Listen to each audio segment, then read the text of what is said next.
இயேசு கிறிஸ்துவின் இன்ப இனிய நாமத்தில் வாழ்த்துகிறோம். இன்றைய வேத வசனம், நீங்கள் எந்த அளவினால் அளக்கிறீர்களோ அந்த அளவினால் உங்களுக்கும் அளக்கப்படும் என்றார். லூக்கா 6ஆம் அதிகாரம் 38ஆம் வசனம்.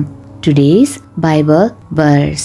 For with the same measure that you use, it will be measured back to you. Luke chapter 6 verse 38. மற்றவர்களுடைய அன்பையும் நட்புணர்வையும் நாம் பெற வேண்டுமானால் நாம் முதலில் கொஞ்சம் அன்பையும் நட்புணர்வையும் காட்ட வேண்டும். அப்போது மற்றவர்கள் நம்மீது அன்பையும் பரிவுணர்வையும் கண்டிப்பாக காட்டுவார்கள். நாம் தகுதியற்றவர்களாக இருந்த போதும் நம்முடைய ஆண்டவர் நம்மீது அன்பையும் கரிசனையையும் காட்டுகிறார்.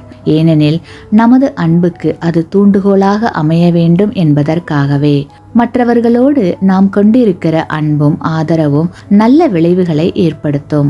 நாம் முதலில் அன்பையும் அக்கறையையும் நட்புறவையும் வெளிப்படுத்தும் போது நிச்சயமாக நல்ல எதிர் விளைவுகள் ஏற்படும். இதைத்தான் இயேசு கிறிஸ்து மலை பிரசங்கத்தில் மிகவும் வலியுறுத்தி கூறுகிறார்.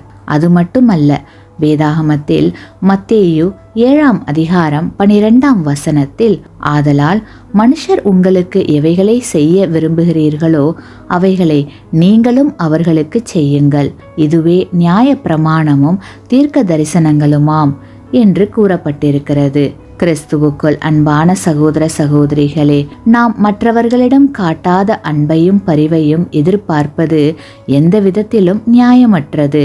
விதைப்பதைத்தானே அறுவடை செய்ய முடியும்.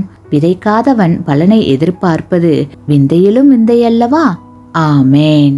நீங்கள் பெற்ற இந்த ஆசீர்வாதத்தை மற்றவர்களோடு பகிர்ந்து கொள்ளுங்கள்.